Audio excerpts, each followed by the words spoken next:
On December 18th, 2015, J.J. Abrams and his crew released Star Wars Episode 7, The Force Awakens, into theaters. Different parts of the movie mirrored the previous Episode 4, A New Hope, in over 20 distinct ways. The odd choice of film strategy upset millions of viewers, claiming they were lazy and copied the original. So why did the writers do this? They wanted to make it similar to promote a nostalgic effect from the original one. The writers of the Bible do this too. There are a number of interesting similarities between the story of Adam and the timeline of Israel. These surprising parallels made some scholars rethink how we should read the Genesis and Exodus narratives. Would the ancient Israelite have seen Genesis 1-3 differently than we see it today? Israel's history very curiously parallels Adam's drama in Genesis. Israel is created by God at the Exodus, while Adam is created out of dust. Israel and Adam both inhabit very productive land. Israel is given Canaan, a lush land flowing with milk and honey, and Adam is placed in the Garden of Eden. Israel gets to remain in the land as long as the nation obeys the Mosaic law, and Adam is given the law to not eat of the tree of the knowledge of good and evil as a stipulation for remaining in the garden. Israel persists in its pattern of disobedience and is exiled to Babylon, while Adam disobeys and is exiled from the garden. It is worth mentioning that the creation accounts of Genesis 1 and the Exodus from Egypt both seem to possibly have polemic elements against the gods of the surrounding cultures, but the evidence is highly debatable and dense in information, so we will have to go through the data in a different video. Interestingly enough, some of our earliest extra-biblical accounts and other books within the Bible mention some of these same patterns in their respective texts. Sometime between 500 and 300 years before Christ, a group of rabbinical writers wrote their own little commentary on Genesis called the Bereshit Rabbah, or Genesis Rabbah in English. In it, they noticed some parallels between the Genesis narrative and Israel.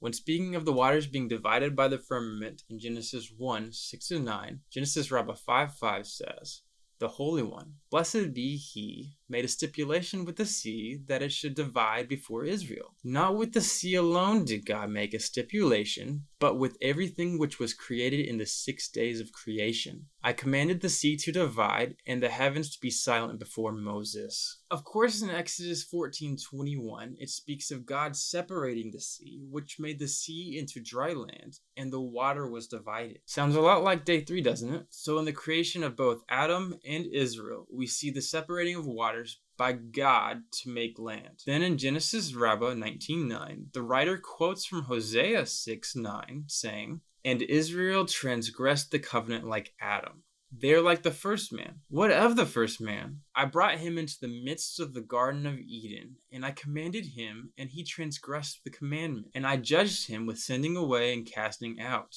His sons whom I also brought into the land of Israel, I commanded them, and they transgressed the commandment. I judged them with the sending out and the casting out." Something that is also interesting is that Adam is given a command to subdue and rule over the earth, while Israel is given a command to subdue and rule over those in the promised land. In Genesis 1:28, God gives the command to subdue the earth and rule over the fish, birds, and every creature on the ground. Bible scholars have recently noticed the harsh, militaristic language used of subdue and rule. Ian Provan writes, "The second verb in English subdue is a translation of the Hebrew word kabash. It is the language of conquest, usually military conquest. It reappears in passages like Numbers 32:22, 29, and Joshua 18:1, where we read of the land being subdued before God and his people, or 2 Samuel 8:11, where we read of David subduing all the nations. Warfare therefore lurks in the background of this verb. There are 13 occurrences of the Hebrew word kavash in the Hebrew Bible. Every instance is of negative connotation, including war conquest, enslavement,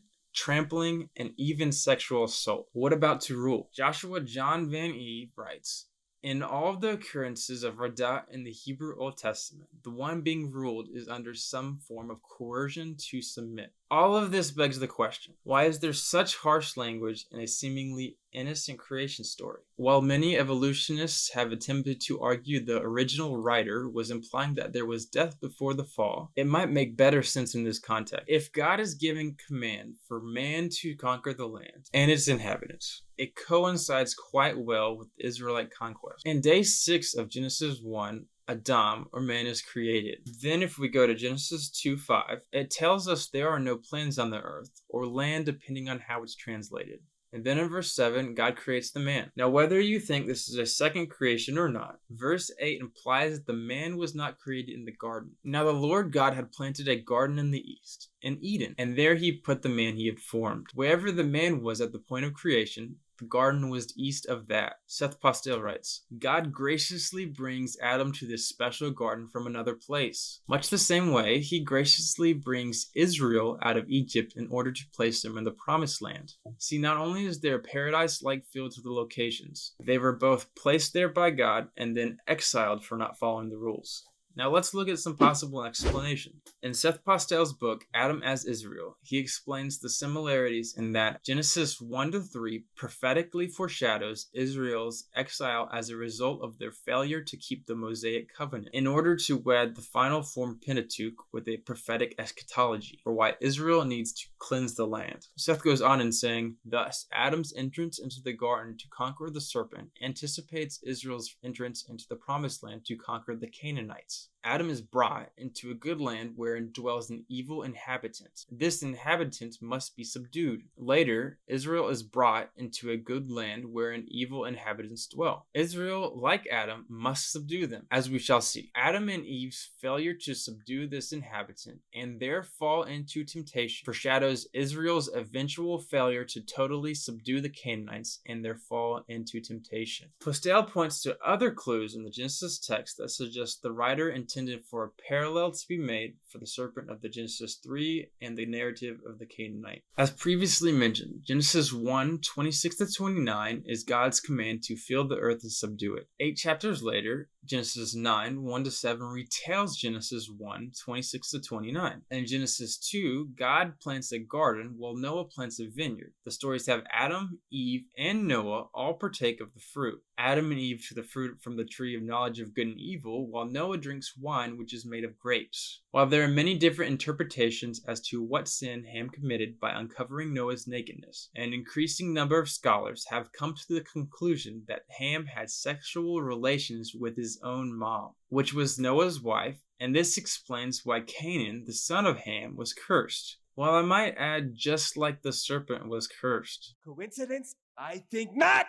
This view is based off passages like Leviticus 18, where the writer of Leviticus explains what it means to uncover the nakedness of someone, which includes uncovering the nakedness of the father, meaning to sleep with his wife. Later in the same passage, it concludes the previous verses by saying, do not defile yourselves in any of these ways, because this is how the nations that I am going to drive out before you became defiled. Even the land was defiled, so I punished it for its sin, and the land vomited out its inhabitants. While there could be many different interpretations for what the writer of Leviticus was referring to in verses 25 and 26, of which we don't have time to go into here, this could be an explicit reference to the story of Genesis 9, which was the birth of Canaan, father of the Canaanites. Early mentioning of Canaan in the Pentateuch in Genesis 9 and added details of the territory of Canaan in Genesis 10:15-19 make some scholars think the author of Genesis is trying to tell us something. It seems as if there was a spotlight on the Canaanites from the very beginning.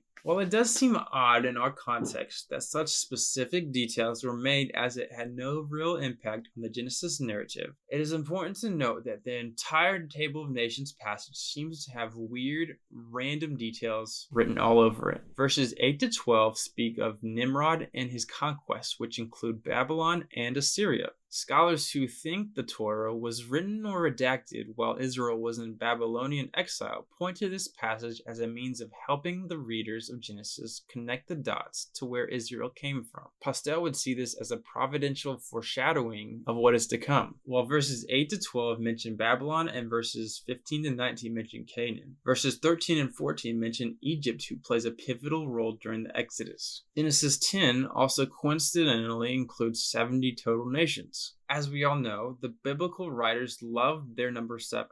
It seems like there's something definitely going on there, but how much and to what significance is a question for another time. A view like this has some intriguing pros. It implies that Genesis 1 to 3 was written before Israel's beginning. Adam is seen as historical, and the story of Adam and Eve is given credence to biblical inspiration as prophecy. Enns takes a different approach. He says, maybe Israel's history happened first, and the Adam story was written to reflect that history. In other words, the Adam story is really an Israel story placed in primeval time. It is not a story of human origins, but of Israel's origins. The question in Genesis is whether Adam will be obedient to the law and stay in Eden, thus continuing this special relationship, or join the other Adam outside in exile. This is the same question with Israel. After being created by God, will they obey and remain in the land, or disobey and be exiled? I know what you're thinking. Oh, these are just those youngster Bible gurus trying to find hidden codes and meanings in the Bible again.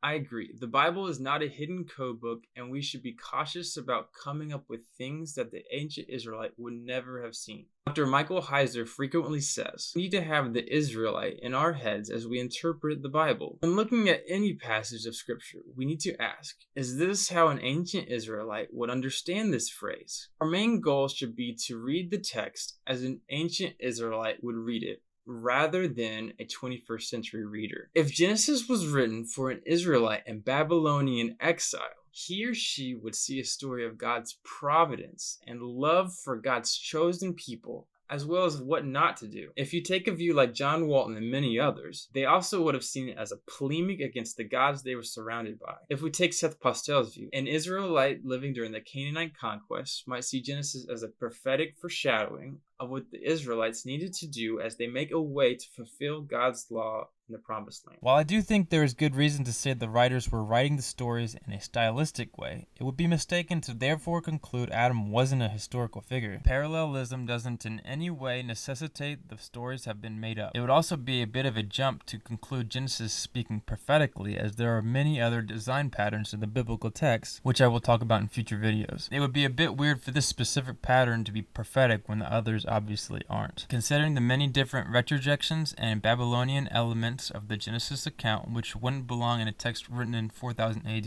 it would make more sense to me that the best way to explain the similarities between Adam and Israel would be to say that the scribes were writing about Adam from older stories, possibly oral tradition, and then adding stylistic elements to help with memory, teach moral lessons, or make theological points. At the very least, it is God communicating that there is a pattern of God's covenantal relationship with mankind and our inability to keep even the simplest of God's commands to hold our end of the relationship. But God goes further in each instance, as He promises a Redeemer to restore that relationship.